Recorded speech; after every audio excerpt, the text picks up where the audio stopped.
Ladies and gentlemen, welcome to Meanwhile Here on Earth. This program features in-depth conversations with the leading names in the subjects of UFOs, abductees, the paranormal, panel discussions, and the very best and brightest of the next generation of writers and researchers. Meanwhile Here on Earth, the show breaking new ground in alternative talk with your intrepid host, veteran investigative writer and researcher, Peter Robbins. Meanwhile, here on Earth.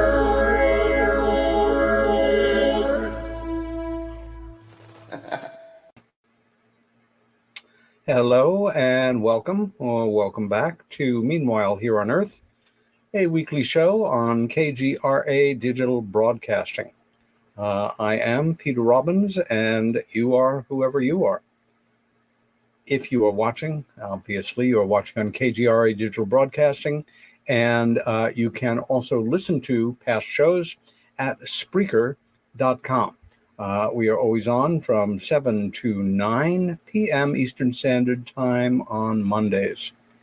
No monologue tonight. A special guest from just north of the American border. My friend and colleague, Victor Viggiani. Victor is currently the news director of Zealand Communications, an international news service. His study of anomalous aerial phenomena and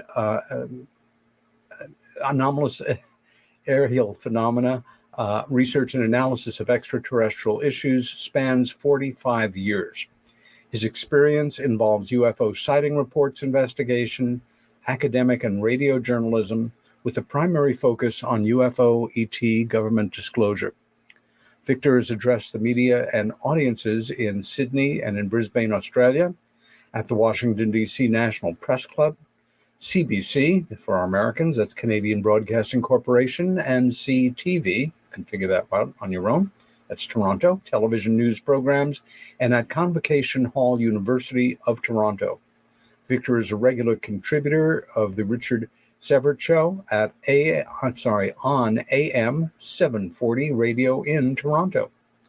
As a former school principal from Toronto, Victor utilizes his extensive speaking and leadership skills to advance the exposure of classified and declassified government UFO documents to engage implications of the full acknowledgement and disclosure of, I missed a line there, to engage mainstream media and the public in the political imperatives and implications of the full acknowledgement and disclosure by government of ET UFO presence now engaging this planet.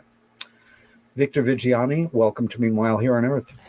It's great to be with you, Peter, and thank you very much for being so kind to invite me onto this wonderful program. I've heard so much about it, and now we're here together to kind of...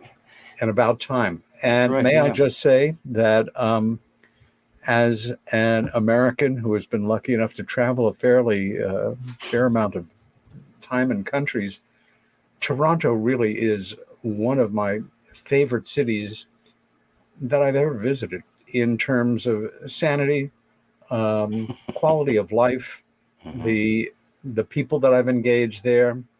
God knows your restaurants. It is one of the great restaurant cities of North America.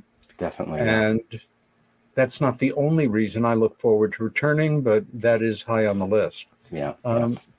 Victor, you're one of the few people I've had on this show who has been involved in UFO studies for as long as I have.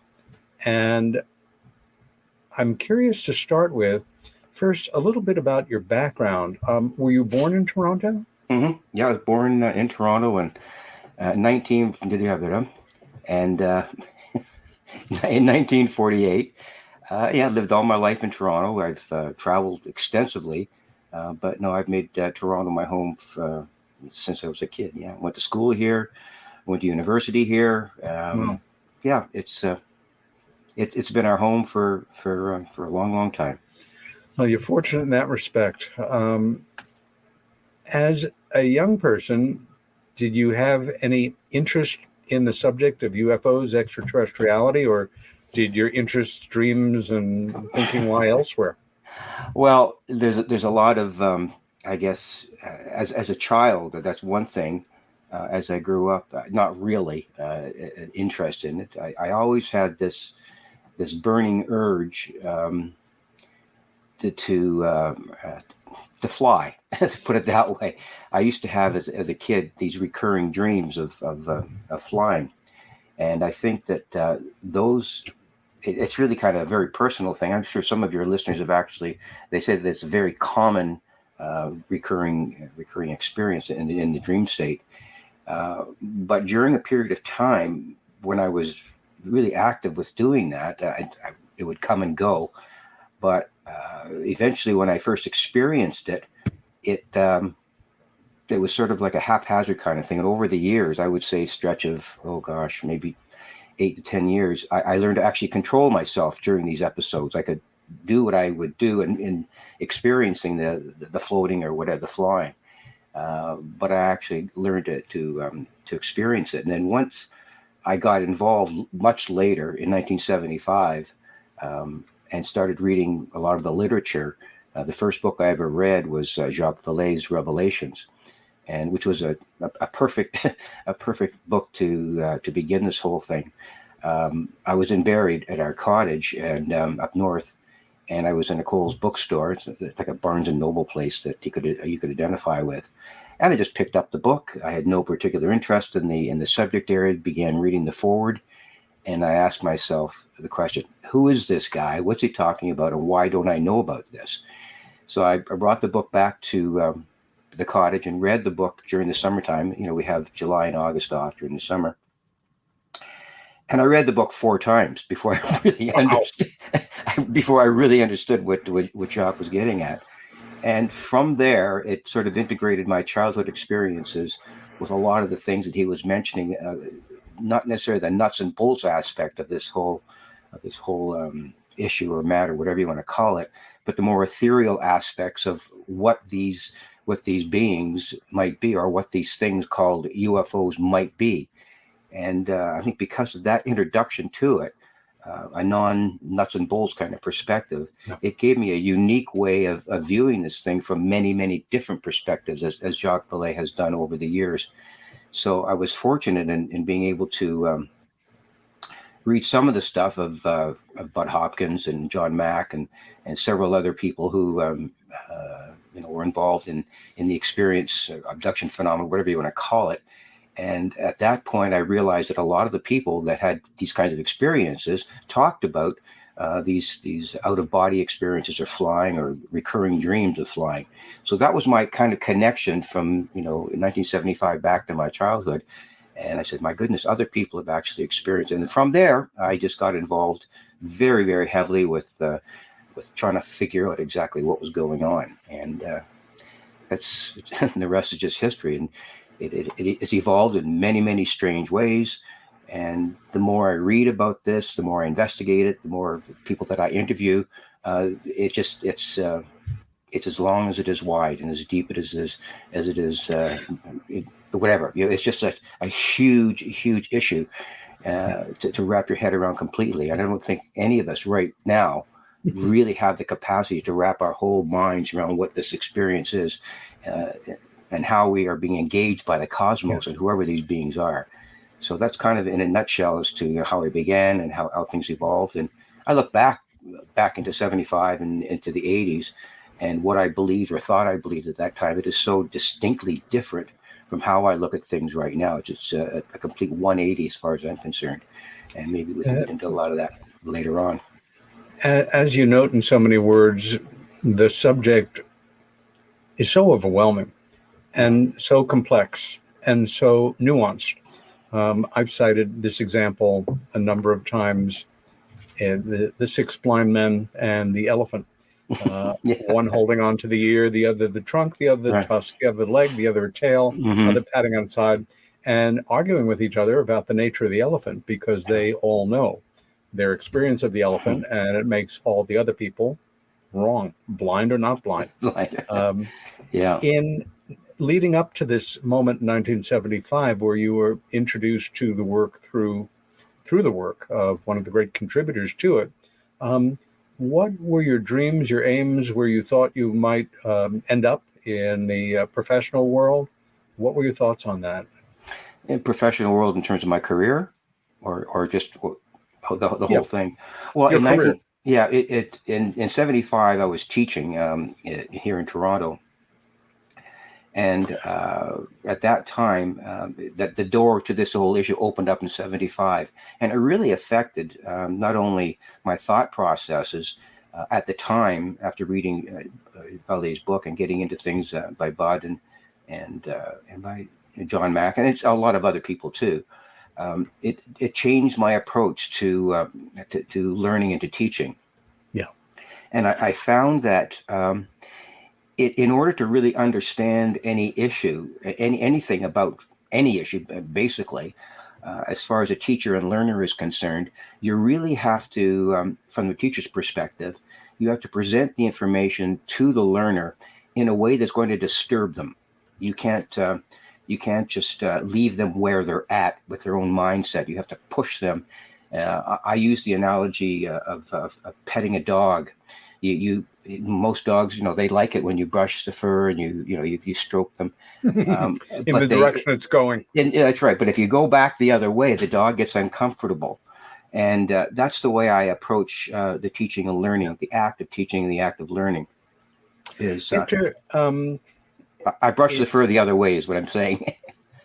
number one, you were a teacher. You're also a principal. I'm curious to know, in 1975, what subject were you teaching and at what academic level? Good. Yeah. At that time, I only taught for 6 years before I got into administration. But I taught in the elementary panel.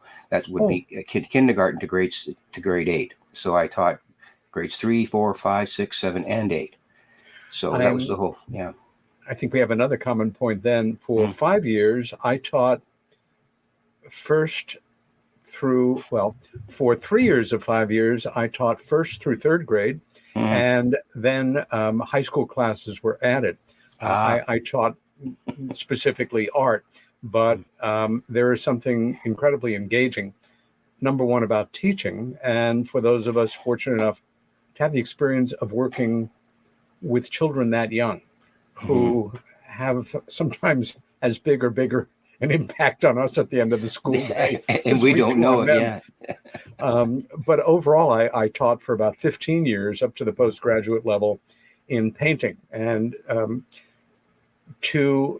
there is literally a worldwide army out there, potentially, in terms of disclosure education, of trained educators. And very, very few of them are engaged in the subject, of course, but even if they were, we have very recalcitrant organizations called academia and administrations who probably are still somewhat hardwired the subject of UFOs and their implications into ridicule aspects. And, it's starting to change, of course.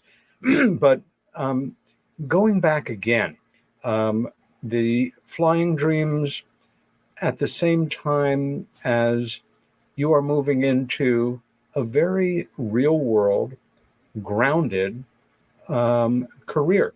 You have a bachelor's degree in sociology. You have a master's degree in education.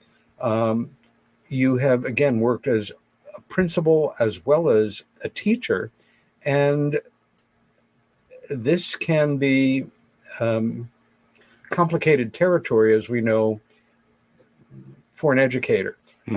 We can probably name on one hand the better known educators that we know, or people in academia, maybe two hands for you and I, who, people like Dr. David Jacobs, or at the other extreme, people like my dear friend and colleague, Earl Grey Anderson, who is MUFON director for Southern California, I think, but who teaches a course an accredited course on UFO studies at Otis College of the Arts in Northern California, I think. That I'll have to double check.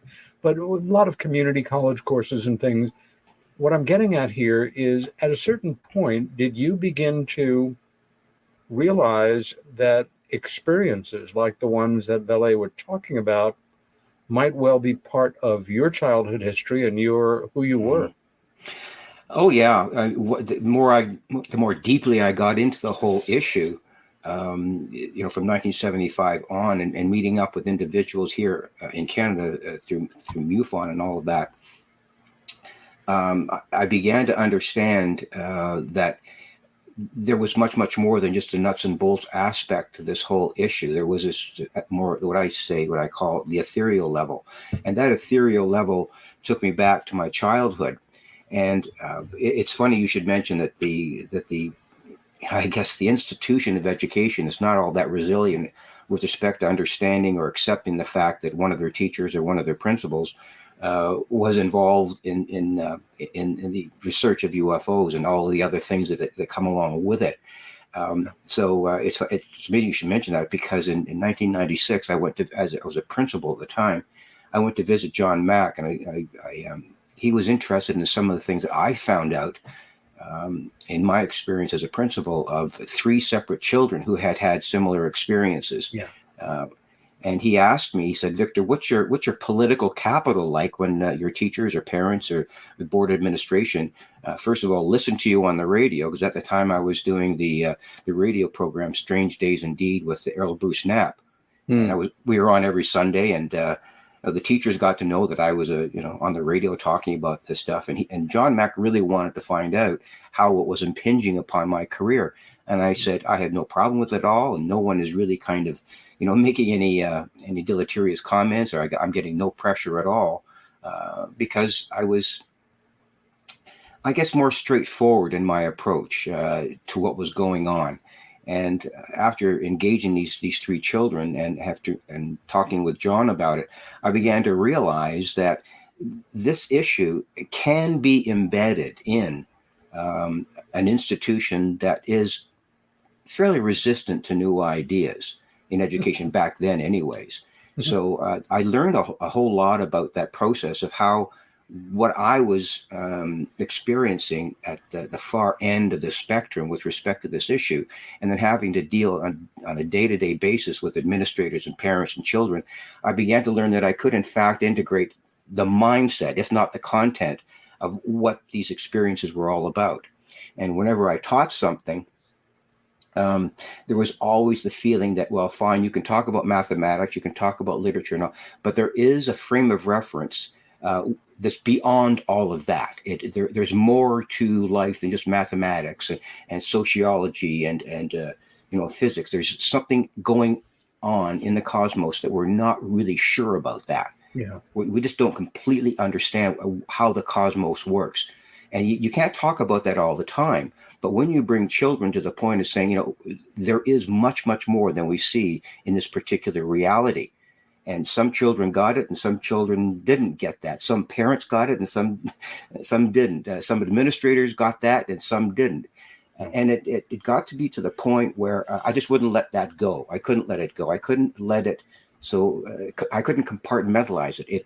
It affected everything that I did, both as a teacher and as an administrator.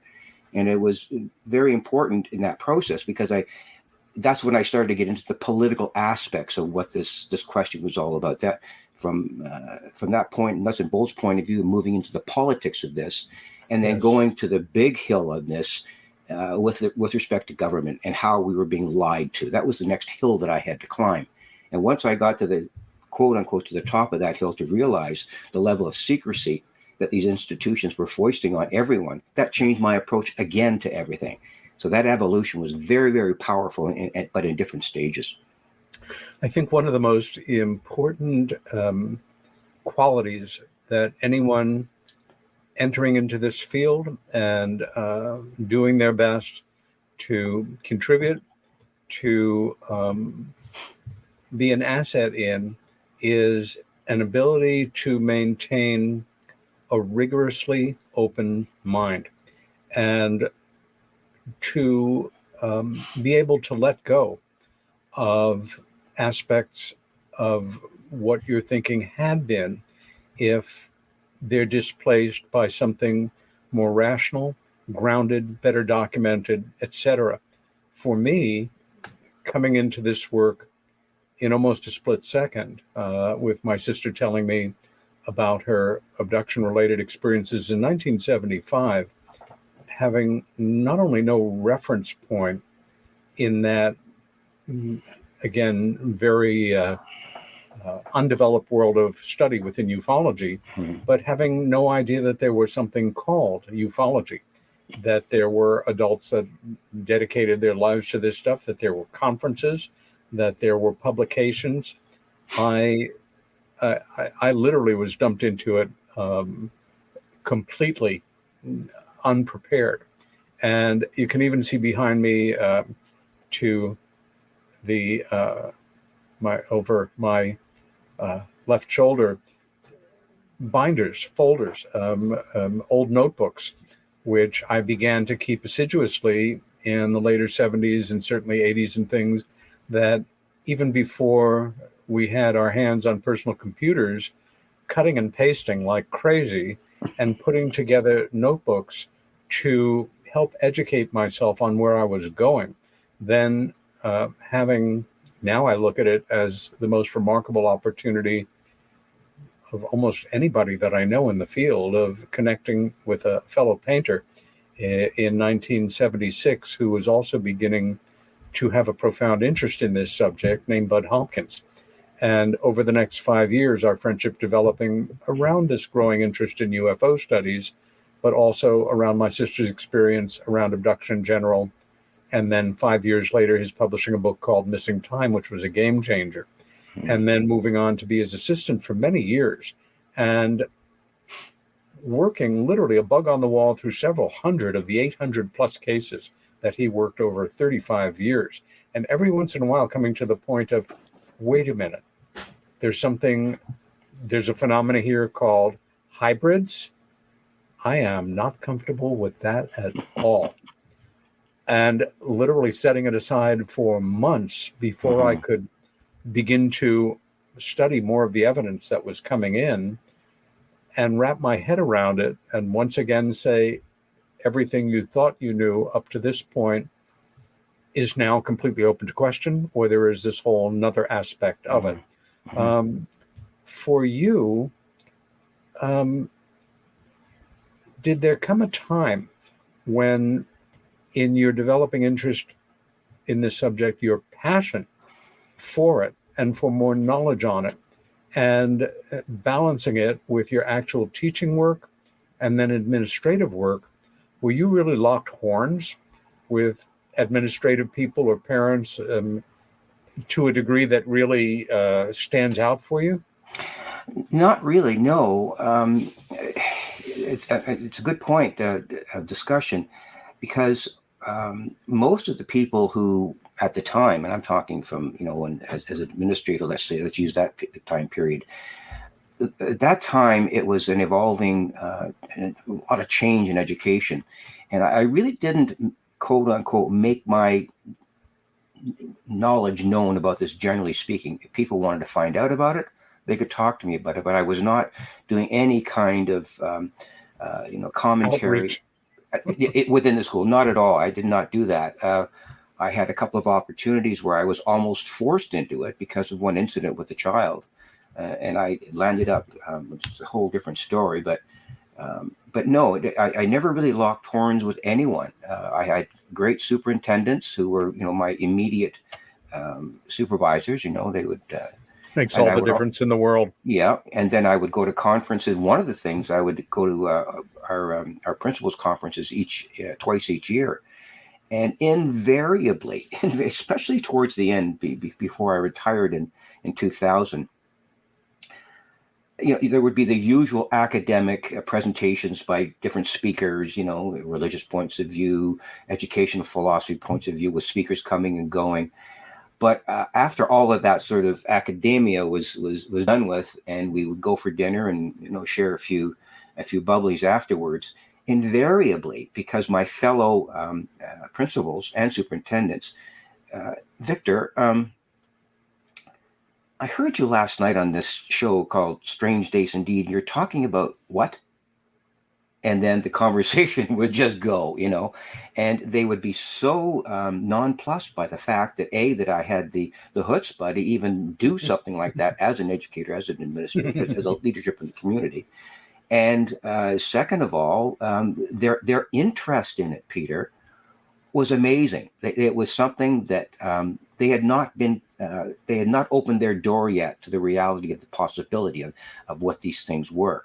They had not. I mean, I did this after probably about 30 years of research and investigation, so they really weren't up to speed about it, and they were sort of, I guess, impressed, I guess is the word, that I had gotten so deeply into this, and it got into the fabric of my being, and it wasn't just a matter of what I knew.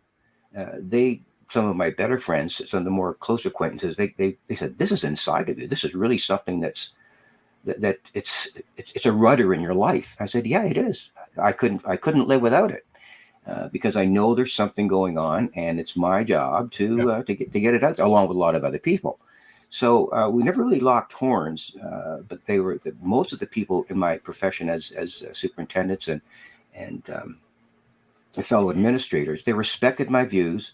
They would counter my arguments, but I would always define. I said, listen, all I'm doing, I'm not trying to convince you guys of anything. That's not my job here. Here are the facts. Here's what's going on. If you want to do your own research, here's a book to read. Here's a program to listen to. Here's a paper to read. Here's some documents to read. I would send them those kind of things on a frequent basis. And several of them, believe it or not, several of them to this day still thank me for that. So that was my way of not only teaching another set of adults about that, but it was my way of expressing that if you want to know about this, you have to find out, does your being have room for this in its life? Does your own life have room for this issue? And some people walk around like that. They just, or with the blinkers on. And those are the ones that live in a straight, linear kind of life. But there's others that want to open their minds to this. And as soon as I find out that an individual is like that, that's when I know that I can share what I know, what I feel about it. But you have to identify that first in the person. And if the person is not open to that, then you might as well just move on to something else, talking about the hockey game or whatever. So you have to really be very careful in how you approach this with people who have as you said earlier, an open mind or not.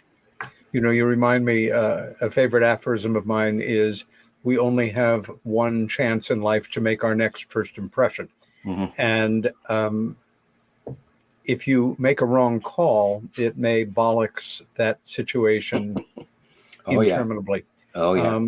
For any of our viewers or listeners who are in administrative work in academia or are teachers at whatever level who are interested in this subject, this is an amazingly fertile moment to think about a way that you might formulate a presentation for your educational institution. When this subject kind of hit me like a 2x4, right. I was teaching painting at the School of Visual Arts in New York. Very proud to be there. It was my alma mater.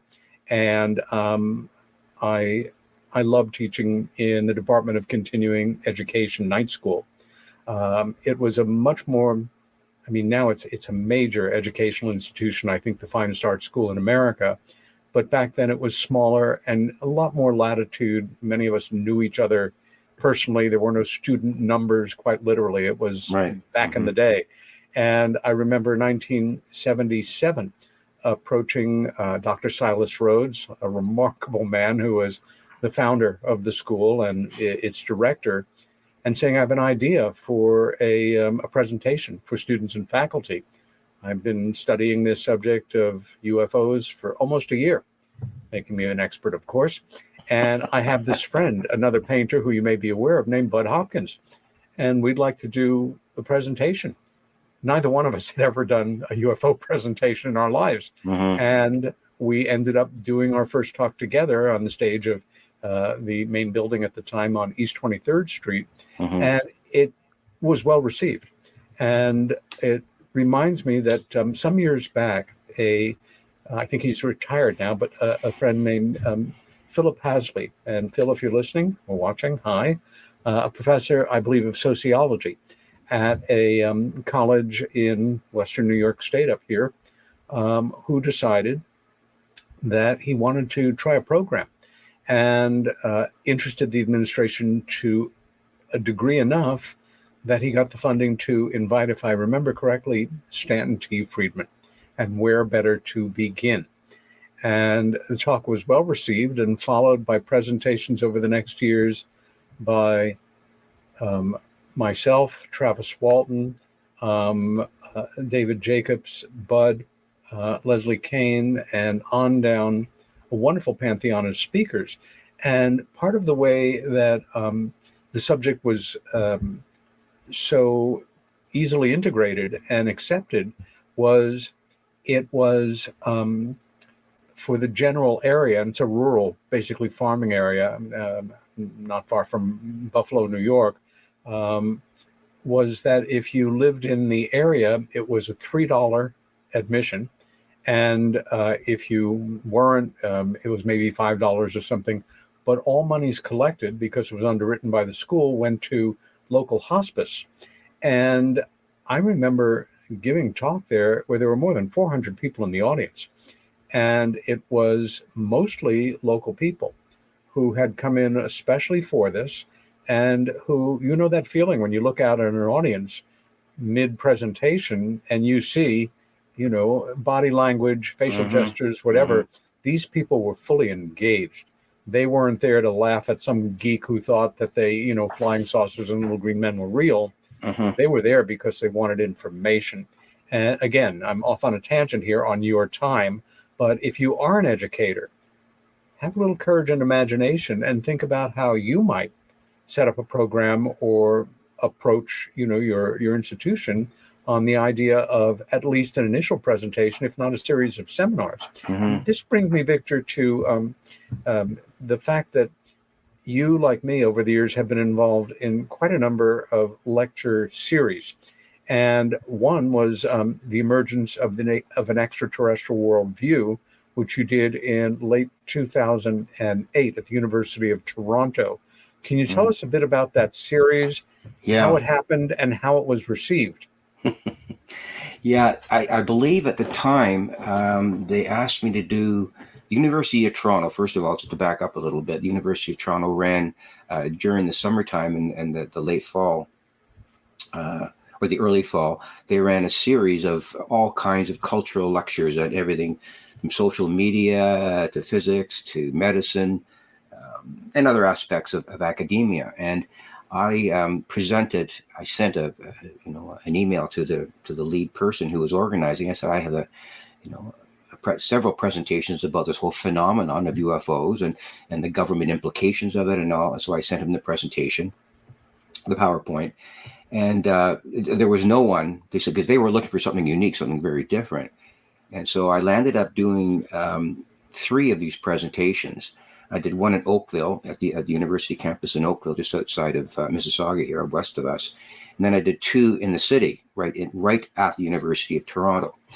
And the one in Oakville, it's a different kind of community out there, and there's probably anywhere from 115 to 135, 40 people in the audience. Very well received, and a lot of great discussion. It was a great experience. And with a lot of follow-up to it and having to meet with people afterwards and so on. And then I did 2 at a huge auditorium at the University of Toronto, the medical center there. And the first presentation was this presentation was twofold, political and a little bit of nuts and bolts stuff there, because you had to show people things. The first presentation went very well. It was really in a huge auditorium. You know, there's almost 250 people because they paid to get in. And but the second presentation, I guess I got onto a political tangent that some people did not like, and let me tell you, there was, and that never happened to me before. People were actually yelling at me from the back seats, and walking out, and then from that, this is really another interesting point. Some of them had the courage to write to the organizers at the University of Toronto and saying, "How dare you bring on someone talking about this ridiculous, diabolic information?" Oh, It was, Peter. It was really something, and it caused wow. it went right to the top of the University of Toronto, right to the dean's office of this particular college. And I landed up speaking with the dean, and he said, "Well, this is how people feel." I said, "Well, I'm a teacher, I'm an educator, as you are, sir. And I know what it's like. I'm trained in education and I know how far to push people. But in order for them to understand what's really going on," and I used the same analogy that I used with you at the beginning of the program, you have to really get people in a different spot. You have to push them. You have to, Out of their comfort zone. exactly. You have to put them in a position where they're no longer completely complacent with what you're saying. And Yes. so I guess I must have pushed the envelope a little bit too far, which I'm fine. Yes. I do not make any apologies for that at all. Good. But at the same time, at that same presentation, after it, and sometimes you've done these things many times. You finish up the presentation, and after an hour or so, with a discussion, some sort of open-ended discussion among the audience, and then you finish. And then after that, a number of people come to the stage, come to the lectern, and start asking you questions. They start, what about this? What about that? And on all three of these presentations, I got that same thing, except for the people that walked out. These other people were hungry, or they were thirsty, especially for the political aspects of this. Not so much of the, lights in the sky kinds of stuff. What is going on with the politics of this? And that's when, I guess people really get, upset or angry or distraught about how the political levels of obfuscation are so present, not at the political level Yes. only, but at the institutional level. And that's the one thing that I learned, that if you want to press people's buttons, you tell them that the government is lying to you about a number of things. It's like, you know what it's like? It's like, I use this analogy all the time. If you could picture a gymnasium, a small gymnasium, with the floor and the four walls, nothing else in it. And if you could get mouse traps and line the floor with a bunch of mouse traps with ping pong balls on each mouse trap, be very careful. So you've got a huge gym floor with a ping pong ball sitting on top of each mouse trap. Let's say there's 500 mouse traps. And you stand back and you get another ping pong ball and you launch it into the room. And what would happen. It just goes, fireworks. It just, everything goes off and all. There's no predictability about it. It's totally erratic, totally chaotic. And that's what it's like when you present information like this to an audience. You never know. Once you throw that ping pong ball out, you never know how each one of those mouse traps is going to react to what you're saying. And you just have to take the risk to do it. If you want to do a good job, you'd have to. There's no, you can't pussyfoot around this information. You've got to tell it like it is. As long as you're not being extreme and overly speculative and silly about it, which I've heard some, UFO presenters do. As long as you're cogent and you keep your academic hat on all the time, yes, you can really get to people, even though they receive the information and it's not comfortable with them. Yeah. So that's what it's like when you talk to a large audience. Some are responsive to it, some leave the room, and some come to talk to you afterwards. And you just have to gauge how that goes and what kind of impact you think you're making. And it may change how you approach the subject, at the next time you present. Victor, you remind me, there's a wonderful quote by the great American writer Mark Twain, who has given us hundreds of great quotes, many of them about writing. And one of my favorites that I've had pinned to my wall for 20 years or so is the difference between the right word and the almost right word is the difference between the lightning and the lightning bug. And the difference in venues, it can be identical information, but if you're presenting at the, Crystal Reincarnation New Age Festival, right, or at an established, staid, respectable university on their property in one of their buildings, right, it's either the lightning or the lightning bug in terms of the harumph factor, as I would call it. How dare you bring that nonsense into the state halls of academia? That should be, go talk about that, with a bunch of New Age crystal gazers. And as well as I do, as an educator, as a public speaker, that we have to walk a fine line. For many of us, it's that cliche of think back on that teacher from elementary school, junior high school, university, Whatever, yeah. that fully engage you. The subject doesn't matter, but they walk that line between informing and I use the word with great respect, entertaining. Being able to present information in a manner that was lively, memorable, evocative, rattled your cage to a degree, maybe made you laugh at a moment where you were feeling nervous, and was absolutely grounded in the background and the studies and the believability of this presenter. Speaking about major figures who kind of challenged the work, changed the game plan a little bit, now in the last 5 years or so, that things have begun to change, particularly since late 2017, where the ridicule factor has dissipated and more academics, scientists, public figures no longer fear ridicule or even risking their political or other scientific careers by publicly taking seriously some aspect of this. In 2005, there was a symposium on UFO disclosure and planetary directions, once again at the University of Toronto. And something happened there with a particular individual that changed the horizon.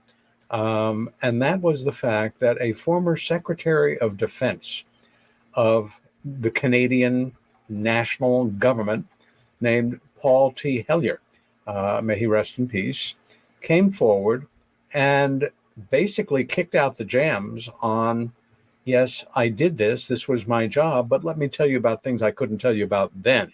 And kind of took the top of the head of the audience off and moved out more into the realm of the rest of the world of UFO studies. I had the pleasure of meeting and spending time with Paul.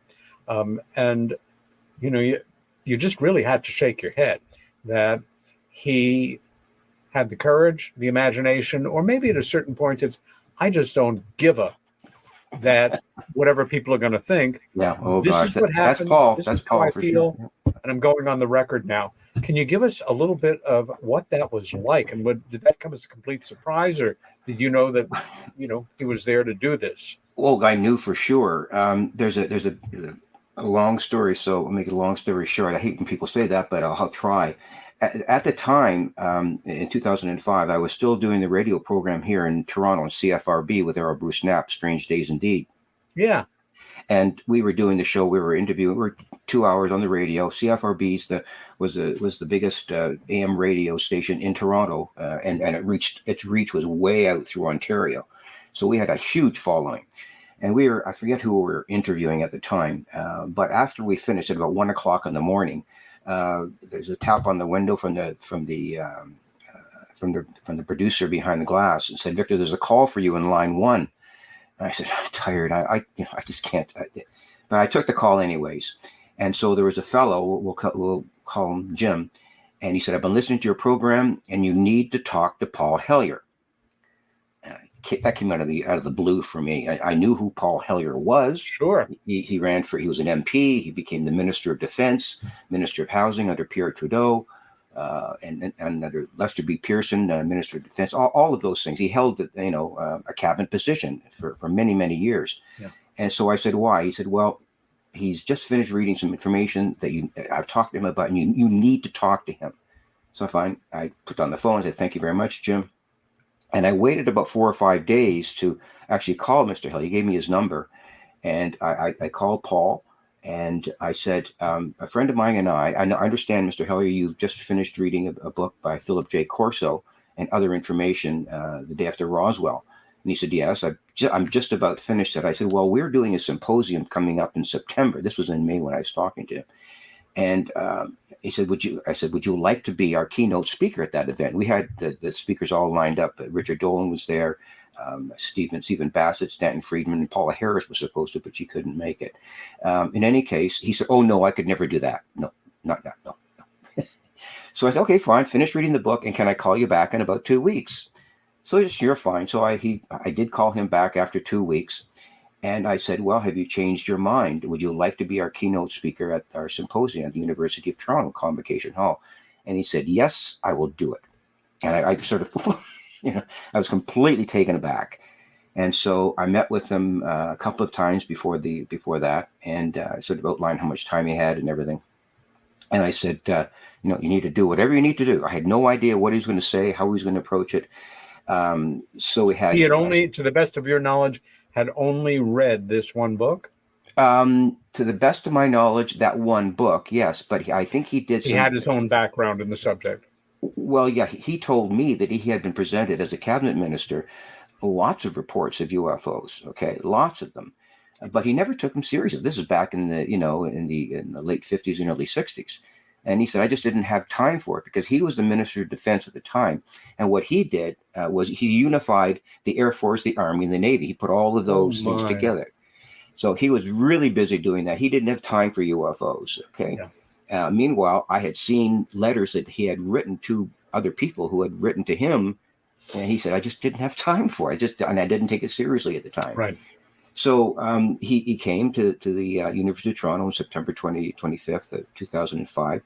And I think Stanton Friedman had just finished, and Paul was on from 11:30 to 12. And I had asked a friend of mine to pick up Paul at his house and bring him to the U of T. And there was, close to 500 people in the Convocation Hall, huge, beautiful old venue. And he came into the hall, and he's 6'4", 6'5", imposing figure. Guy. And he walked down the hallway, the aisleway, and you could hear a pin drop on the carpet. I mean, the man, first of all, he was an imposing figure, and just the way he carried himself. So he came in, sat down in the seat, and then I introduced him, and he spoke for 38 minutes and just literally blew people away with not only what he was saying, but the fact that a politician, that he was saying it. That's right. I have a cabinet rank, the only cabinet rank official in North America to ever come forward about this. Yep. So it was a real clock stopper. That's the way I described it, and it just went on from there from him. And I drove him to different kinds of presentations throughout Ontario. We flew across Canada together to British Columbia and to Montreal, different in Northern Ontario for different presentations that we did. So Paul went out of his way to not only work at this, but really do a lot of things. And that one of the things that was really interesting that what he did, he said, Victor, I want you to talk to me about the people that you think I should talk to. And so that's, who do you? Wow. So the one person that I mentioned to him was Shirley MacLaine. And he said, is that me or you? That's me. Okay. I've forgotten to just connect my phone. Continue on. That's okay. Anyways, I mentioned to him about Shirley MacLaine because I had been speaking to one of her assistants about having Shirley on the program, and she had some she had some very definite views about this. So he went to visit Shirley, and I think that really that particular chat and dinner that he had with her and lunches really changed his approach because of, I guess, the conviction that he saw in her about this. And I think that had a really, really strong impact on him as a presenter, and the kinds of things that he said, okay, I can now take another step forward in this, which he did do at the time. After he met Shirley, his whole approach to this thing completely changed. And it was refreshing, and it was a really it was a relief for him to hear what someone like Shirley had to say about this issue. And the MacLaine story about Dennis Kucinich and her and all of that. Yeah, and that really changed. Yeah, that really changed his approach. So it was, as I said earlier, it's a clock stopper, and he did change the landscape of the UFO, I guess, milieu at the time. And it's still things that he does and the YouTube presentations that he has. They still are something. On my website, I have several of his presentations. And it's still one of the number one things that people go back to read about as far as Paul Hellyer is concerned. I should parenthetically insert here, because it's an interesting footnote to what you've just said. For anybody that either has forgotten or is not familiar with the name of Dennis Kucinich, at the time he was a candidate for the president of the United States running on the Democratic Party who had a legitimate, actual UFO sighting with this legendary actress, Shirley MacLaine, who many people associated with just New Age goofball thinking. But it was, it sucked all the air out of coverage of his campaign. And all that any of the media wanted to know was talk about the UFO that you saw with Shirley MacLaine, wink, wink, nudge, nudge. And ultimately, as it did with the governor of New Mexico, Governor Richardson, on the issue of Roswell, enough already, leave me alone. I just can't be dealing with this anymore. Obviously, that's changed. But Paul really stayed with it for the rest of his life and never backed away from his positions. And I think also helped to open the door to some of the people that we're seeing now coming from, government backgrounds who are, not flinching on taking this subject seriously in any public forum. One thing that intrigues me again about your combined backgrounds. Will you talk a little bit about Zealand Communications, which you are very closely associated with, the work that they do and how you guys approach this subject? Yeah, well, I started Zealand Communications in 2009 or 2010. And what I wanted to do at the time, Peter, is I wanted to kind of break the mold of just a regular website. And with the interest that I have in media, I know we've only got a few moments left here, so we can continue this on the other side if you want. I wanted to create a media news site where I could get the issues of the day and at a basic level, put out press releases about certain issues, beginning with whatever the issue happened to be it a document, being, someone like Paul Hellyer coming forward or whatever. And I would just release with the facts, press releases. This has happened. Here are the implications of it, and read it. And it took off. It really did take off. And with the odd time that I would also put in editorials. And I think I sent one to you. So I do that also. Yes. So it's essentially a news organization that deals exclusively with disseminating information about this disclosure issue. And whatever opportunity I have to grab on to an issue, like the Luis Elizondo, for example, or the 8-Tip program, or the Pentagon Tic Tac videos, or even going back further than that, enlightening people to the point where here's the information. And here are the resources that you can grab onto to find out more. And that's the purpose of it. It's just to... I have to tell you, since we've developed a relationship, I check out Zealand Communications, and it is an absolute breath of fresh air. There's no bullshit. There's no nonsense. It is, as you say, it's lean. There's no, wasted material. These are sources of information you can go to. Here's my newest editorial.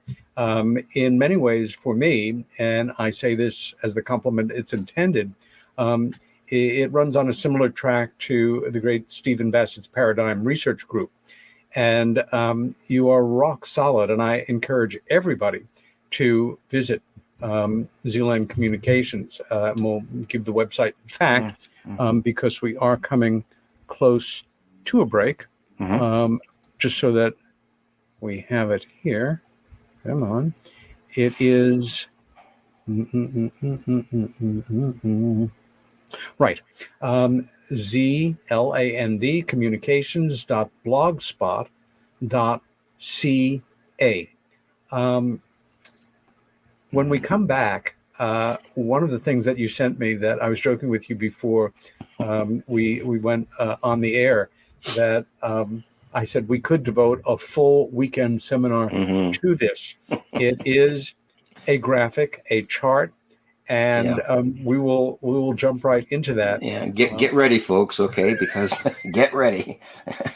Take a break. For sure. Have a meal, take a nap, and come back and join us in about 4 minutes. This is Peter Robbins. Meanwhile, Here on Earth is the name of the show. My special guest from Toronto is Victor Viggiani, and we will be back. Don't touch that dial, as they used to say in the old analog days.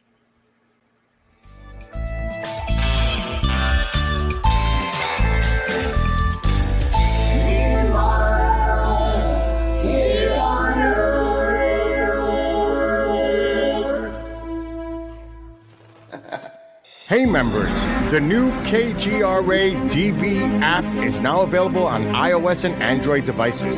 Gain on-demand access to any KGRA DB programming. Download any show directly to your mobile device to listen or watch on the go. Go to the App Store and search KGRA DB.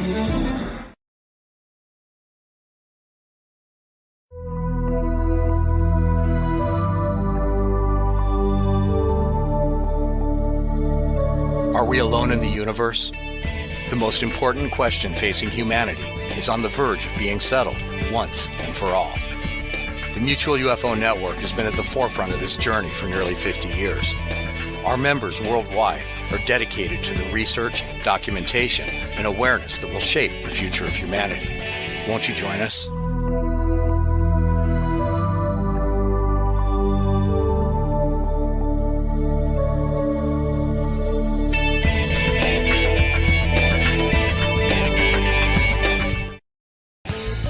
Discover the Observation Deck, a one-of-a-kind virtual event platform that takes video conferencing to the next level by using avatars to navigate a campus.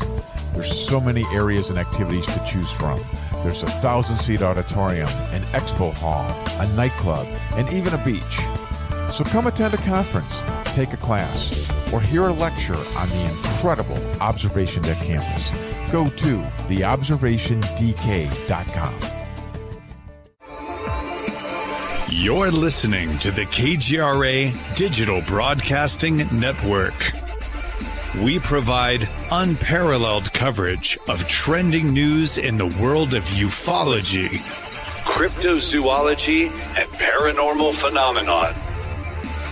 Whether you're watching our video live stream or listening to one of our audio programs, you are getting the best from world-renowned researchers and hosts, guiding you through topics the mainstream won't touch. Miss one of your favorite programs? No problem. Head over to the members area at kgradb.com for access to our massive library of award-winning content. Make contact, stay connected, only at kgradb.com.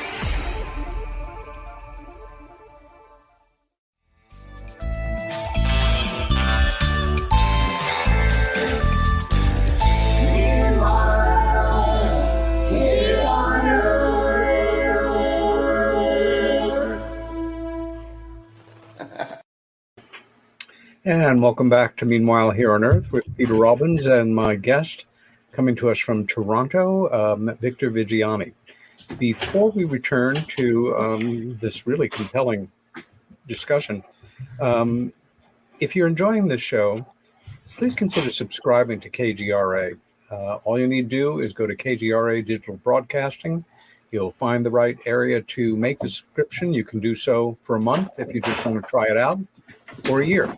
And if you decide to do it and you use my first name, Peter, Peter, as your subscription code, you will get a full 30% off your subscription. Back to Zealand Publications. Just so it's stated here as such, I think as a mission statement, it's important. It is an exclusive Canadian focal point news service providing international coverage, objective and community commentary and distribution of news and events related to the geopolitical implications of UFO ET disclosure.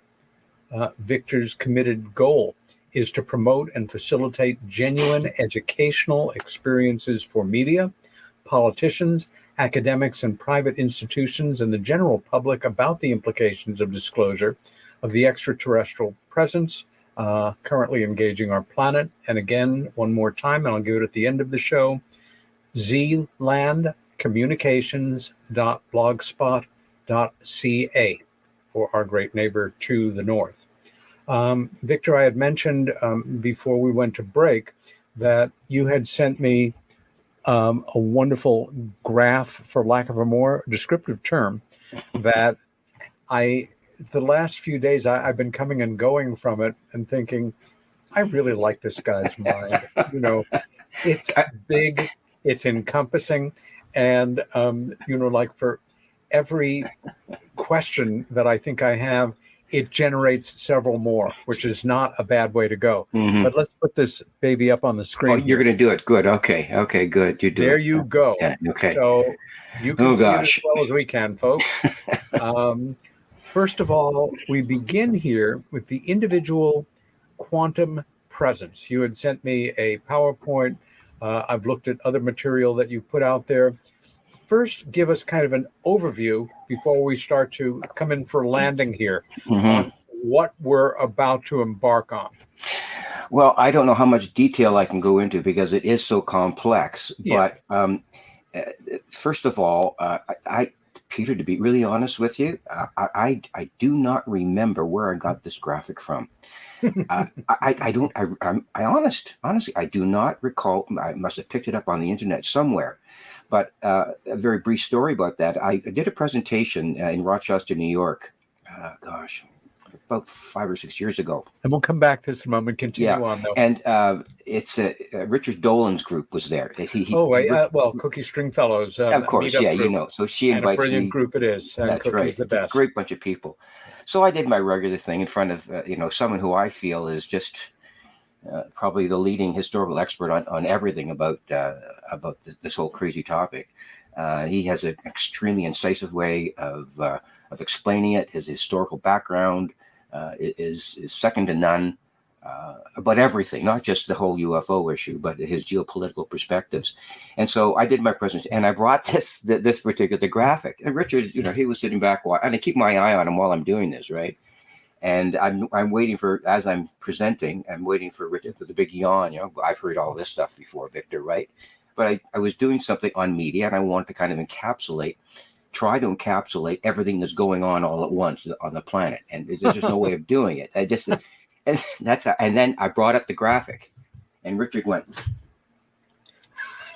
He got out his camera and he went like that. He clicked a picture. He'd never seen it before, and so that led to a huge discussion about the different aspects of what your viewers are going to see right there. There's a writer here in Canada. His name is S.D. Lawrence, and he wrote a book called The Developing Canadian Community. And one of the quotes in the book was, there's no way of describing in words everything that's going on at once. There's too many things going on, and there's no way that we as a human species can say one or two things, or even 5 or 6 things, all to describe everything that's going on the planet. It's like a holographic world within a holographic world. Exactly. So I guess it was just after that I saw this particular graphic, and it really took me on a real ride in terms of what the quantum presence really is, or what it might mean with respect to this whole issue, and how many different issues. And if your viewers can look at it.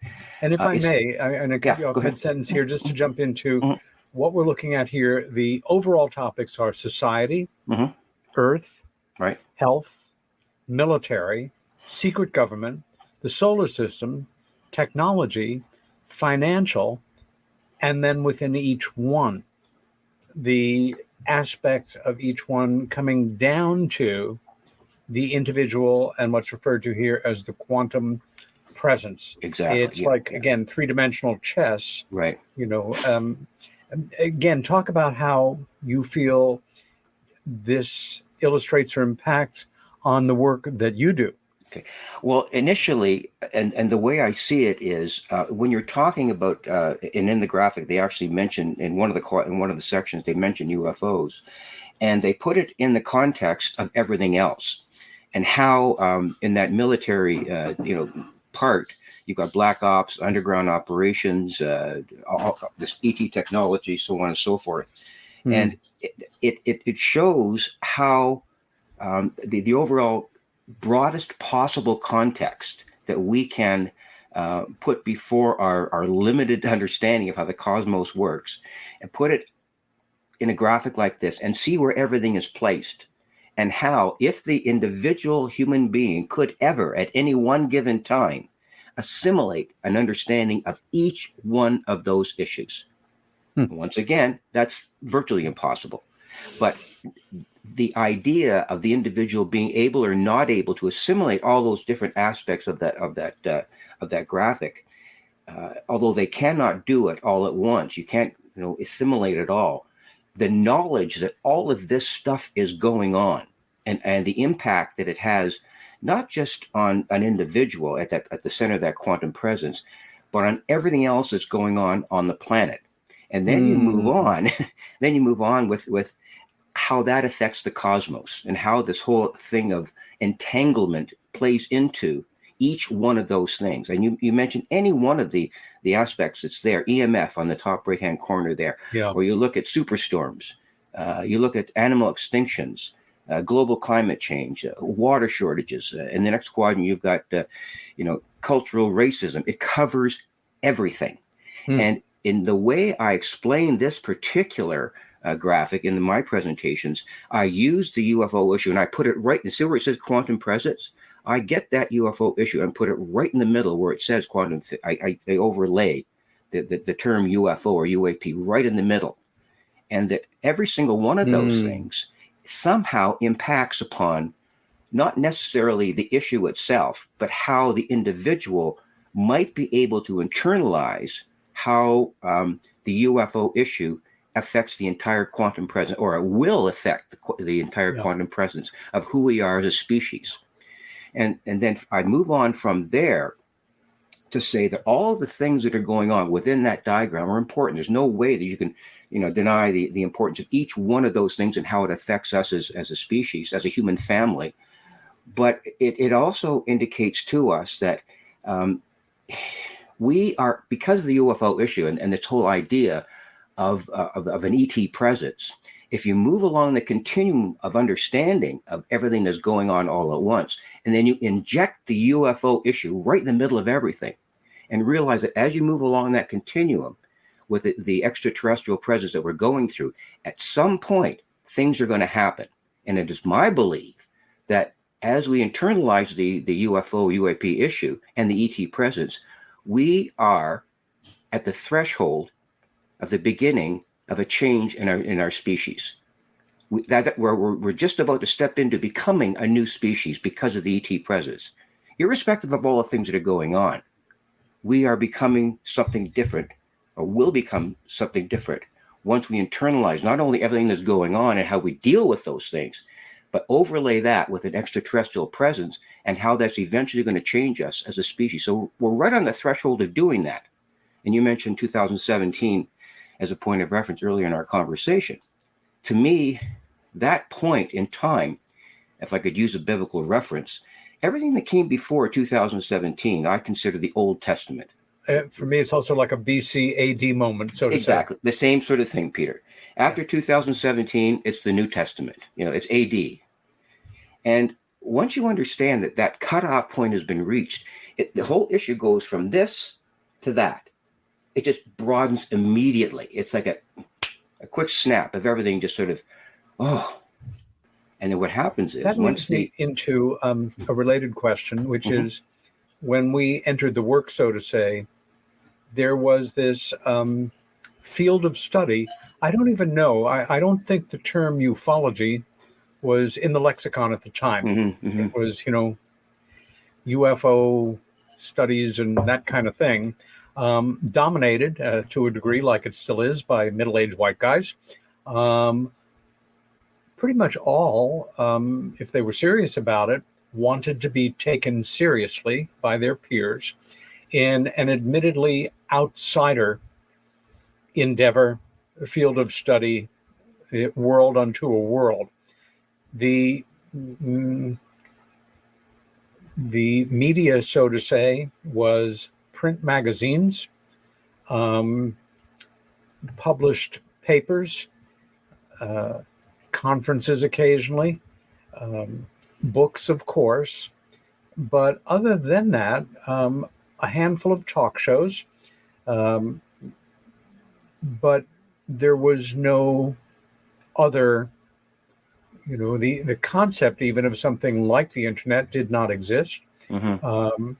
And it was limited overall to aspects of UFO studies, like any other area of study, has understandable subdivisions.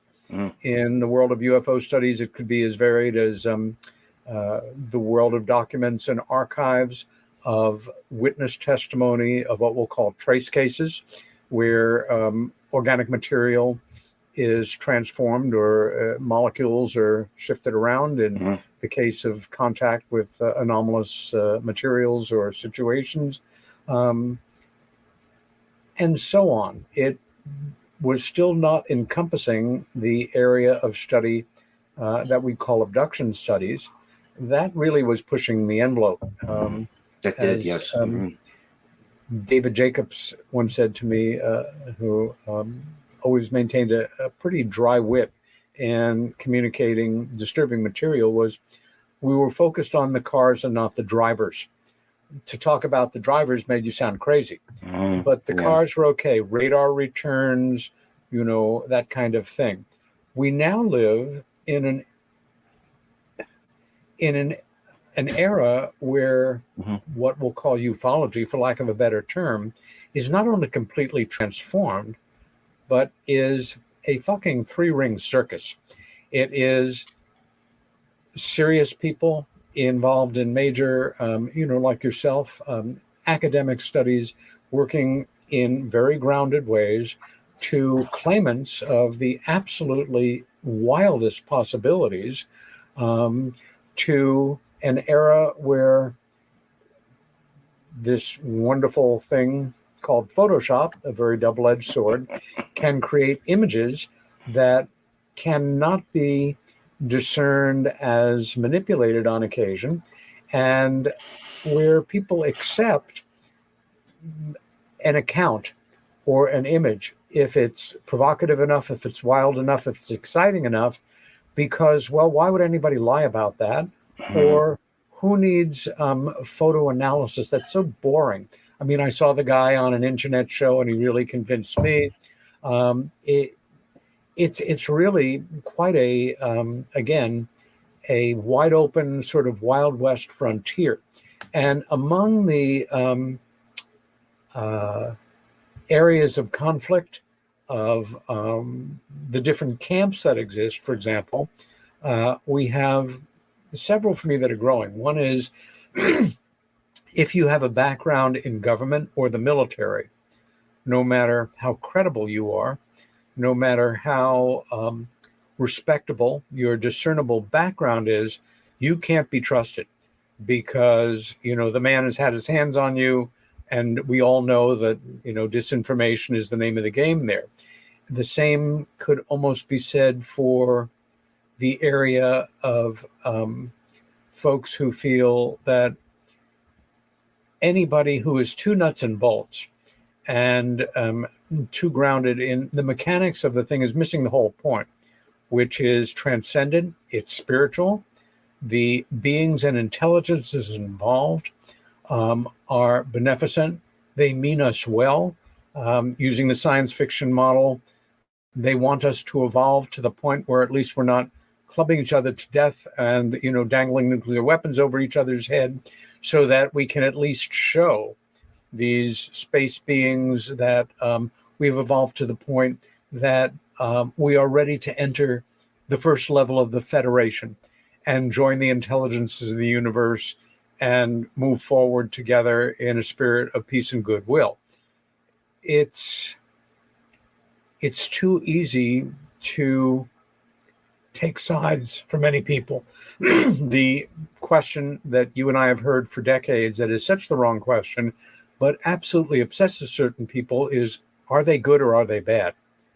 Wrong question, wrong paradigm, because for starters, even knowing that we know not a hell of a lot, that we can say, absolutely, I could bring this to a court of law and prove it, that we are very likely, I am convinced, we're dealing with a myriad of other intelligences in corporeal or interdimensional form, and that's just in that one area of so-called UFO UAP studies. Sure.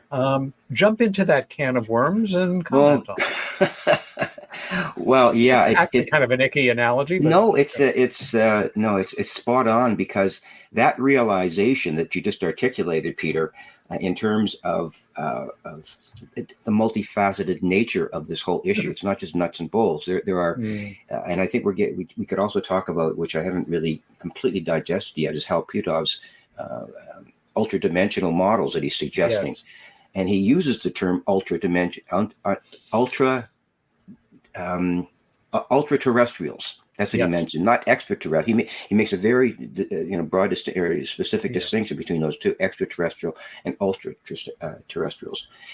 And I think that is reflective of breaking down some of the old paradigms as to how we, as a generation who've taken this issue upon ourselves, and being sort of in a generation of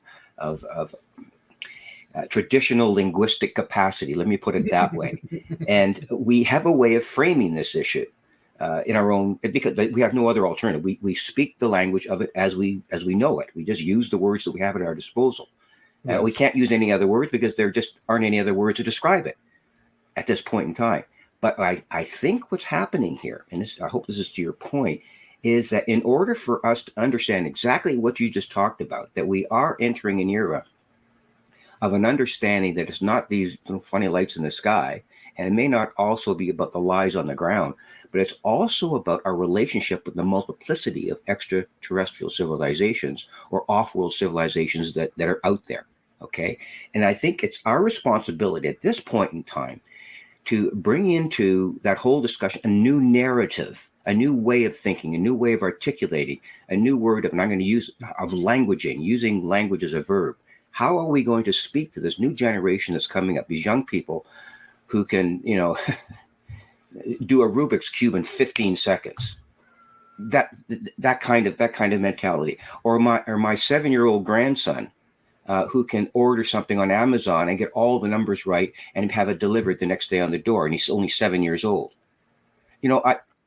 These children today are going to need a new language in order to understand what's coming into their quantum presence. Okay. Yeah. And it's up to us to provide them with this new lexicon. You used that word earlier. And if we continue to use the old lexicons, we're not going to be able to move along the continuum of understanding that we may not be dealing with just extraterrestrials. We may be dealing with, interdimensional beings. We may be dealing with time travel. Putov goes into this in his dissertation. So we have to prepare what's coming in terms of this new narrative. And I think that's part of putting behind us all of the, as you mentioned earlier, the conflicts and the disagreements and people running off in all directions and disagreeing about photos. We got to leave all that stuff behind, Peter. We just got to package it up, wrap it up in duct tape, and just put it on a shelf someplace. Yeah. And get ourselves involved in developing a new language for ourselves and for the people that we're going to be transmitting this information to, the young people, the new media that's out there, this thing called the internet, okay? The internet is so rife with absolute pollution of ideas. That's a competing factor in how we are going to develop this narrative. So we have to do something about that. And what's the new language going to look like? What's it going to be like? And one more point here. Back when I was teaching, this is probably in the early part of the 80s, I told my kids, this is before the internet, and I'm not sure where I got the idea. I said, boys and girls, these are grade 7 kids. I said, at some point in time, very soon, one half of the world is going to be able to communicate with the other half of the world in an instant, in less than a second, just by pressing a button. And that's exactly what's happening. So how do you deal with that notion, that new narrative? And it's happening as we speak right now. Can you imagine the kind of interchange is going on the internet right now as we speak? What kind of ideas, what kind of questions are being asked? Now, if we inject a new lexicon into that whole narrative, we have a good chance of changing people's minds about where we're headed as a species, not just about UFOs, But what are we going to be evolving into? What will we become once we attach ourselves or invest ourselves into these off-world civilizations that are out there? And the other question that I have is, are there other planets out there that have been visited by these beings, and they're going through the same thing as we are right now? And can we learn from them? Is there a possibility that we could learn from these people? They may be more or less advanced than us, but we could learn from them about what they've experienced from these off-worlds. So there's so many questions that we can ask that will change the narrative and change the lexicon, so that my grandkids and their kids are going to be able to understand this a whole lot better. And I'm not even talking about how political ideas and geopolitical ideas are going to change this, and how we can change our own extinction behaviors to ameliorate how the UFO ET present will be changed by the fact that we'll be becoming part of the cosmos in a way that we could never imagine before. So I'll let it. I hope I answered your question. And yes, and at the same time, it's just I'm so enjoying having you here to engage with Victor. One of the things of any unplanned, lively discussion of this type is certain things trigger the synapses in your brain to, I've got to remember to ask that question. Or the fact is, language itself, and I love the English language more and more. And I think it's come from elements within this country more certainly than Canada. Language, the English language to a great degree, has been weaponized politically to drive wedges between all of us on so many levels. I remember some years back when I first heard the term in America, red state, blue state. And I thought, that's a perfect example of it. Number one, it's kind of a cookie cutter thing. It becomes symbolic of reality, when in reality, no matter how much to the left or the right, there is no such thing as a red state or blue state. Every state in America is some variation of purple, leaning toward the red, leaning toward the blue. But again, it's a way of separating us. It also, politics, again, in America more and more, has become an extension for me of the mentality that was originally only associated with sports and sporting events. It's all about winning and losing. The team and loyalty to the team is more important than greater goals of the sport itself, for example. The cliche, it's not whether you win or lose, it's how you play the game. Right. That's not now it's just the other way around. Right. It's not how you play the game, it's whether you win or lose. Exactly. Also, language has gone like this. It's gone like that. Yeah. It's the bread and circuses. It's the Coliseum. The short attention span theater that has grown every year in popular culture, where people are much more conditioned to lively visual images and with great production values, of course. Who watches regular DVDs now when you have Blu-ray and you insist on that, in the subscriptions that you have to so many channels, that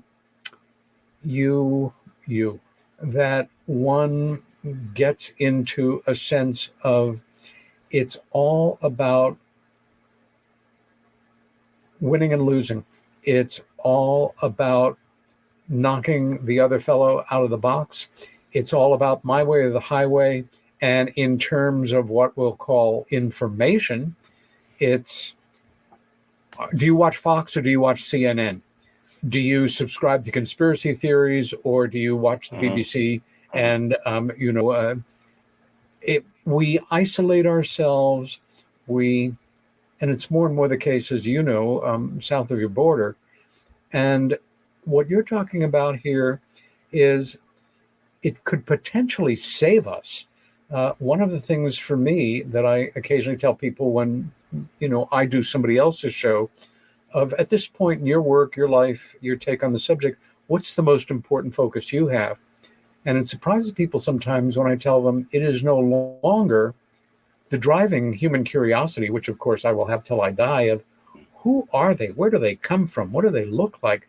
How do they interact together? I'd love to see where they make their machines, or what they do for nutrition, or do they have any sense of entertainment, or their underground cities, or their interdimensional. It's the potential for humanity of coming closer together by a full realization in the form of what we will call disclosure with a capital D, that we have so much more in common with each other, even those we have been conditioned to hate, despise, see as the enemy. In some cases, they certainly are. In other cases, they really are not. Rather than, well, you know. I know what you mean. Yeah, I know. It looms as, I think, one of the great problems and challenges for government, because they prize nationalism above all else. We have to have people understand that Canada is the greatest country in the world. America is the greatest country in the world. India, China, Brazil. And where that line is drawn in the dirt, as it has been for thousands of years, is what it's all about. If that human being crosses that line, they're on our side of the line. We have got to club them to death, because that's not, you can't come on our side of the line without us saying you can come. Right. I mean, everything's going to fall apart if everybody could cross all the lines. That's right. Yeah. And this is the point, part of the challenge that we face in trying to reset the narrative. The machine. Yeah. It's a form of rebooting things. You raised a really good point, because what you mentioned, the whole idea of the global family's acceptance of this extraterrestrial presence, because for lack of a better word. And then this whole idea of what binds us together and what drives us apart. We're at a crossroads here of understanding that whole mode of reason, that ethical mode of reasoning that says you've got to be on one side or the other. Okay, you got to be on one side of the line or the other, the red and the blue, the black and the white, whatever. And if you accept that notion as being so ideologically concretized, so firmly embedded in our reality that it's only one thing or it's another, and then you inject that whole the whole narrative of the ET presence into that mode of reasoning, you're either going to, accept them as as other friendly species, or you're going to want to shoot them out of the sky. That's what's going to happen here. And what really worries me here, Peter, is that there's 6 separate obstacles that I had in one of my presentations. And the first obstacle about opening up this narrative is an unprepared public. Okay, they're just not there yet. The other one is an uninformed mass media. And then there's the indolence of science. And then there's the historical ambivalence of these institutions. Okay, they just can't move on. But the last one, the 6th one, is this highly aggressive military and intelligence perspective that seeks to dominate the current UAP narrative. Yes. This has become a military intelligence, as you mentioned earlier, a national security issue. And if the public buys that completely, hook, line, and sinker, we're done. We're done. I would say, again, language often is played to confound us, but for me, I hear that we've all heard it, for decades, the term national security. I hear it, and maybe part of it is being dyslexic. It's easy for me to things spin around in my mind that I can't keep on the case of, especially in the world of numbers. But I hear national security invoked, as we all do in so many situations, and there's an autocorrect which says national insecurity. And going back to the Genesis of 1947, it began with a fear of the unknown. And let's face it, Victor, every fear that human beings are capable of is a fear of the unknown.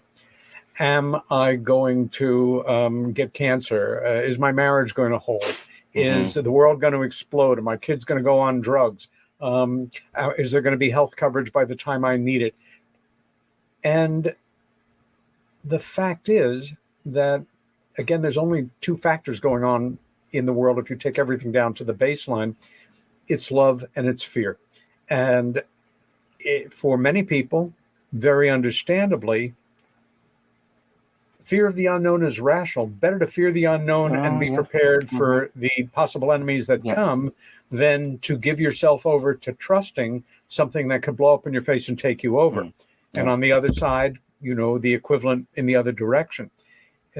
Again, this, as you bring up, and it's such an important thought, to not just to have an open mind, but to be able to think like a railroad track along two parallel lines that are completely separate.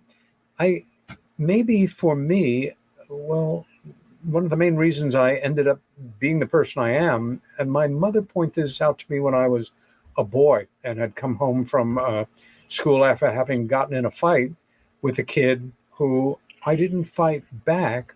And I was second grade, third grade. My mom asked me why, and I didn't remember it. But years later, she said, I said, Mom, that kid has problems.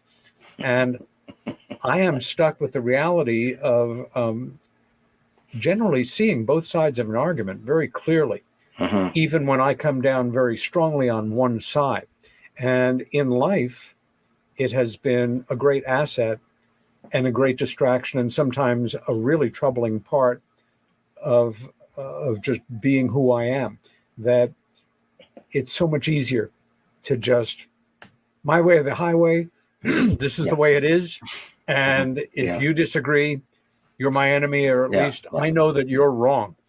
And it's the culture we're living in. It's the culture. And once again, to repeat myself, once you get that mode of reasoning that you just explained, and you overlay it against the possibilities of engaging a multiple number of off-world civilizations, the two of them are totally incompatible.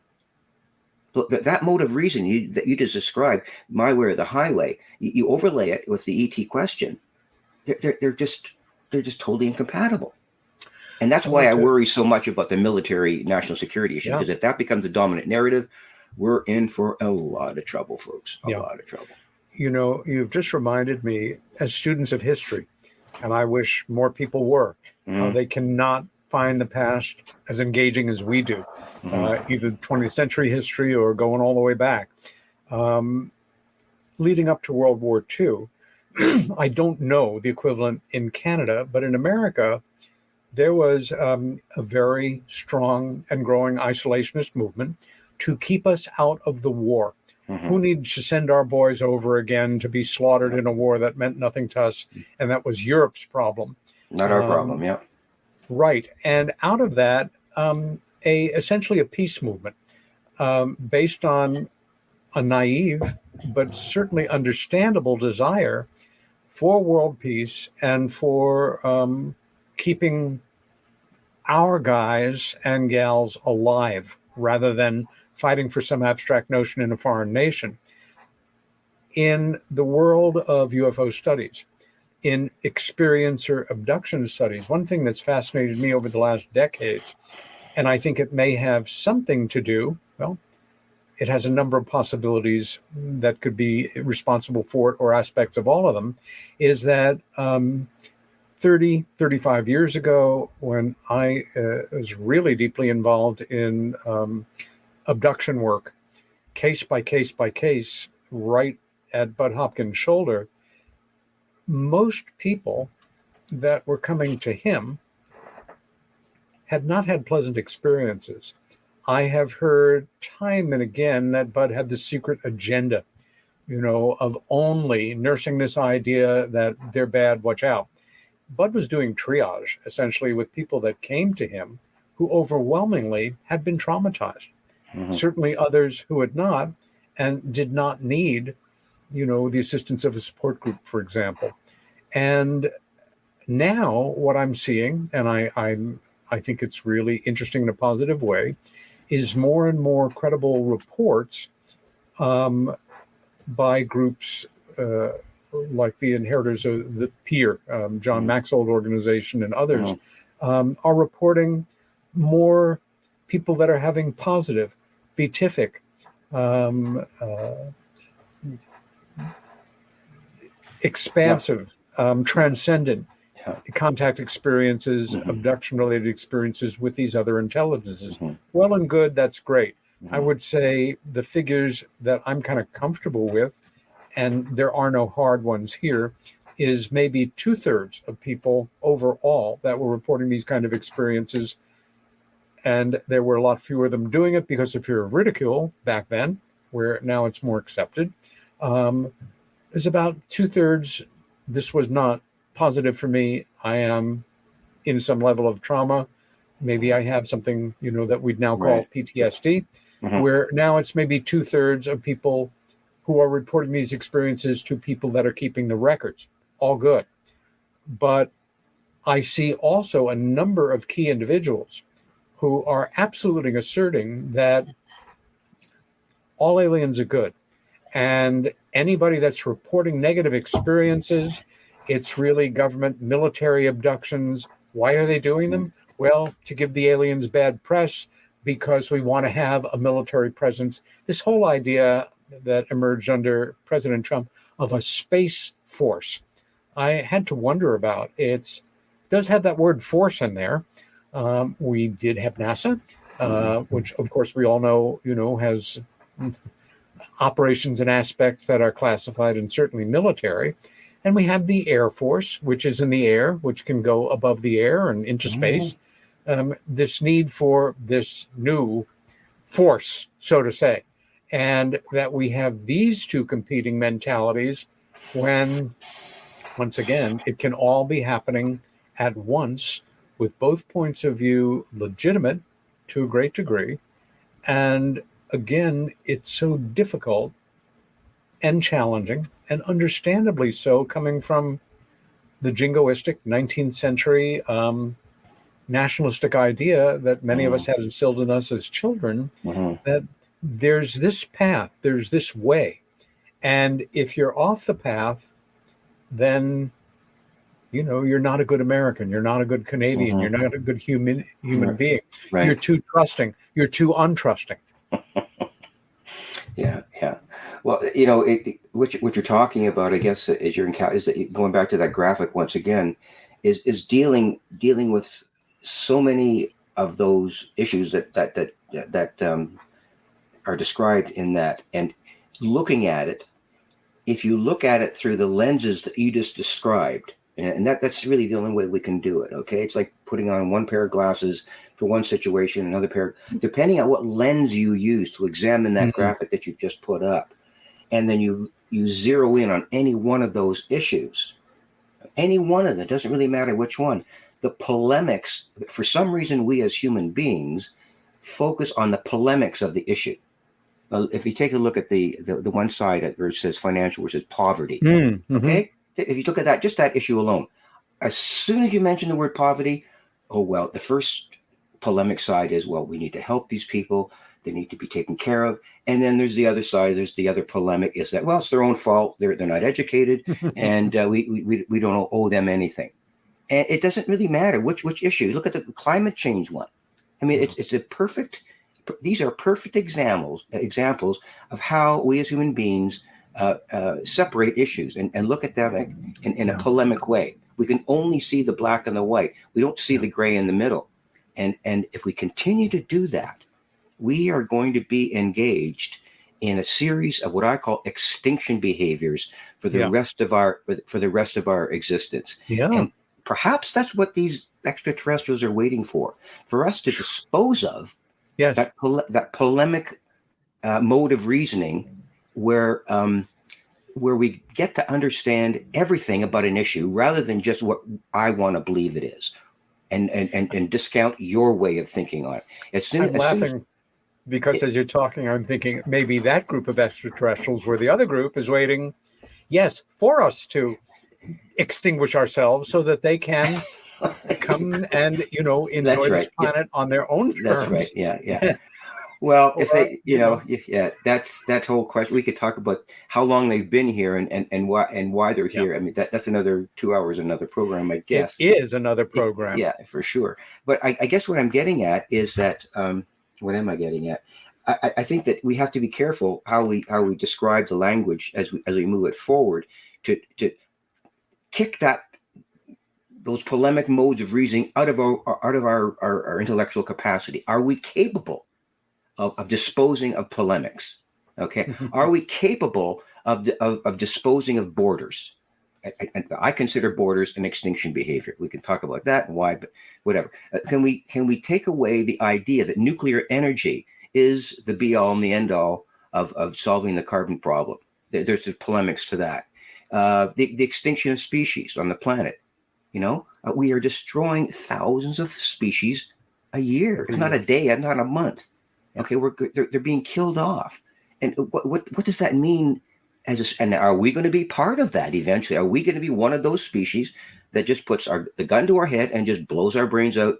And then, as you said, they come here and enjoy the fruits of what's left of the earth if we don't destroy it first.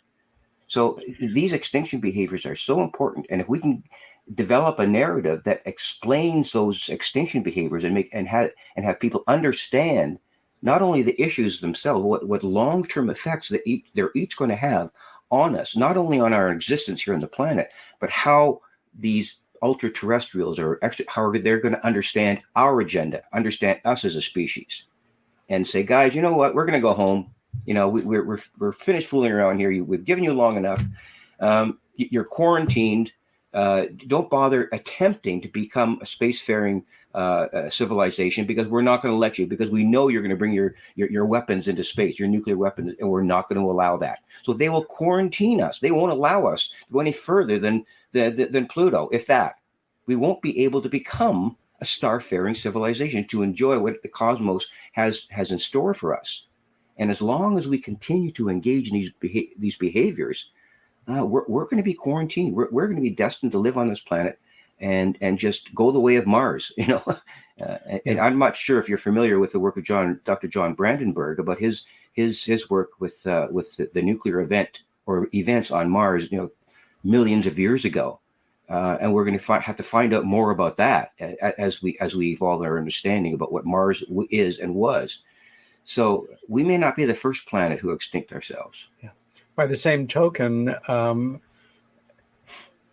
most people buy the notion that civilization, in quotes, began, Sumerian time or not far, 6,000, 7,000, pushing it years ago. Mm-hmm. But in reality, extinction events may have happened naturally or caused by technology 30,000, 50,000 years ago. That left no discernible trace, except for myths, legends, certain iconic remains, so to say. And to cross that line, for a lot of people, well, you believe that Atlantis was real, or Lemura, or Mu, or etc. That I think also it's become so ultra popular through the very popular and often very engaging American television show, Ancient Aliens, to accredit any damn thing that is too challenging for minds that don't want to look much further than aliens. Yep, they did this, they did that, they did this. One of the things I loved working with Bud Hopkins over the years was I loved working to a lesser degree with John Mack. John had, to a degree, found great disappointment in the Western model and looked east, as many of us did coming of age in the 1960s, where Bud was absolutely rooted in Western philosophy, thinking, and had an attitude that my dad had, which was essentially, at our best, we human beings are capable of pretty much anything we can conceive of. If we apply ourselves, if we work together, we can make it happen. I mean, as one of the most non-tech people that you have ever known, all of a sudden this notion of something called the internet, and then the reality of the internet for me, and I am a right-brained thinker. I'm a trained artist, a photographer, a painter, a traveler, more a poet than a pragmatist. And the whole idea of the internet for me is completely impossible for starters. It can't possibly be. It reminded me of that old idea of 1,000 chimpanzees at 1,000 typewriters, remember those, for 1,000 years, and sooner or later one of them was going to pop out the script to Hamlet or Romeo and Juliet. Probably not, but we get the idea. I don't know about you, but every once in a while, I'll just say, okay, what year was Beethoven's younger sister born in, and the exact date? Of course, the godhead of the internet knows all. And I think, how could this have happened? You have, like, was everybody in the world a programmer except for me, asking every possible question imaginable, and then doing these things at such speed? I don't get it. I am in awe. And when people talk about back engineering, I remember as another thing in so many conversations with Bud Hopkins of, can we get there from here? The whole Corso notion of without, the crash at Roswell, we could not have had fiber optics, et cetera. Yeah. Well, maybe we could have. We just would have approached it or reached it in a different way. And that notion of, for me, I am in awe. I don't get it. For me, that I can accept the possibility that there was some assistance in that whole idea of the internet. It's like the human brain, and I don't even. I'm tongue-tied, and I'm. No, I know exactly what you're talking about. Yeah, what it is. It's a reflection of how language is so limited in so many different ways. So, yes. Once you get an idea in your mind, okay, it's automatic that you begin to formulate these things called words to describe it. And as soon as you come up with an idea in your mind that there are no words to describe it, you get tongue-tied. It's just the way. It's like, you know what it's like. Think of biology for a second, okay? The idea, the science of biology. If you eliminate all the words that have to do with biology, there is no biology. It ceases to exist. You can look at a plant and say, "Oh, that's nice, very pretty. Look at the tree, that's nice." But if you don't have any words to describe what's going on inside that plant, it's just like you walk by it and that's it to it. So words are so limiting in certain ways, but they're expansive in others. And that's why, going back to my previous conversation about developing a new narrative, we have to develop a new lexicon about this whole issue. And stop being, as you say, being tongue-tied by ideas that we can't wrap our heads around. It's time that we open up our minds and to develop this new linguistic ability. And perhaps, you know what, maybe this thing that these contactees are going through, the experience with respect to the exchange of thought, to this whole idea of telepathy, maybe there is a part of our DNA that we're ready to experience that, to experience a thought, not words, a thought. Have you ever read the book The Chrysalids by John Wyndham? No. Okay. It's a fascinating book about children in Newfoundland, many, many years after a nuclear holocaust. And Newfoundland is the only country that was spared, they thought. So, but the radiation changed them as beings, so that their cows were born with 5 legs, and all the farms would develop bad-looking corn or good-looking corn. So they eliminated anything that wasn't perfect. Sort of that whole pilgrim idea of, if it's not perfect, you burn it. But what happened was the children who were living in these farm communities in Newfoundland at the time, in the future after this nuclear holocaust, they developed a mutation of being able to read each other's minds. And if your listeners and your viewers ever want to read a book that changes your mind about things and how we use language to qualify or restrict ourselves to understanding ideas, The Chrysalids is an absolutely beautiful book to read. And I read that book to my children in school every single year. Wow. Every single year. And to the point where we would have buses at the end of the day. So you'd leave school and go onto your bus. So there's about maybe a half hour or so before the end of school. And then I got the book out. They would all gather around me and I would just read the book chapter by chapter before the buses came. And we did it throughout the year. And the last grade 6 class that I had, they forced me to read the book to them again. Sir, you got to read that to us again. You got to. We have to consume it again. And then we talked about it. We talked about this idea of understanding someone without using words. And in a way, we're kind of in that position right now, Peter, with the onslaught of this whole issue of communicating with off-worlds. And the contactees and the experiences who are going through this, they're the first ones through the door. These are the ones that are exploring the possibility that we may have in our DNA the capacity to do this. And I think the ETs are showing us possibly that these experiencers are a roadmap to us understanding the capacity and the limitations of language. And eventually we may be able to change as a species down the road, whenever that is, to understanding things in a much different way without using language. So I'll stop right there. I sort of got off on a tangent, but I think it's so important that we understand how language defines in such an expansive way, but yet it really limits us in other ways. You know, as you're speaking, I'm thinking, as somebody who loves to read, obviously is something of a bibliophile. That's not a green screen with pictures of books behind me. I always feel obligated to, there's always the next UFO book that I'm reading, either for an upcoming guest or a colleague or one that I've just ordered or what have you, or re-reviewing a classic one. But for many years now, I'm always reading at least 2 books at once. And the other one is almost always fiction.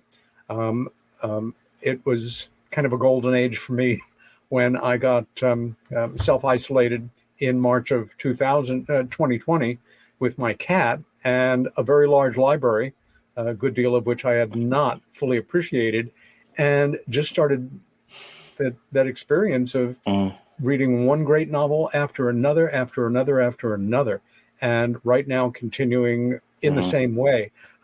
If you would, please send me a link to this book, because not only would I like to read it, I have a particular affection for great dystopic literature. No, it's one of a kind. Recently read Children of Men. I don't know if you've ever. Holy moly! I had always thought of her as a detective writer, but I think it's as good as 1984, Animal Farm, or what have you. Sure, this book sounds important. I'd like to read it, review it, share it with my with my listeners. Victor, as we're coming into the last few minutes of the show, and you will, I hope, return as a guest a number of times in the future.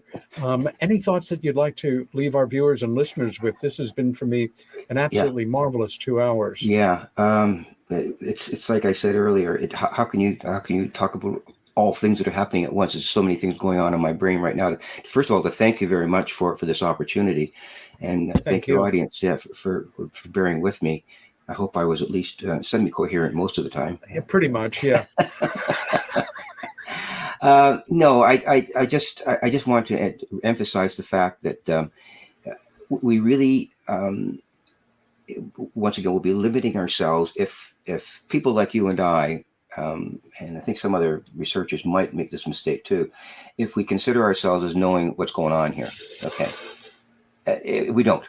I mean, I said this on the radio program on CFRB. I say it with Richard Serrett a number of times.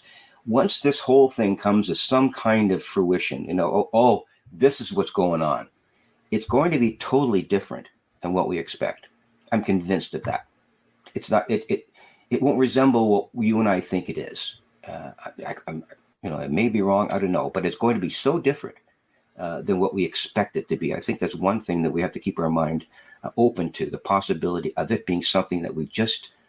The thought that's never been thought before. Let's put it that way, okay? That's a perfect note to end on. I wish we had more time. Victor Viggiani, it has been a pleasure having you as a guest. You will be a return guest.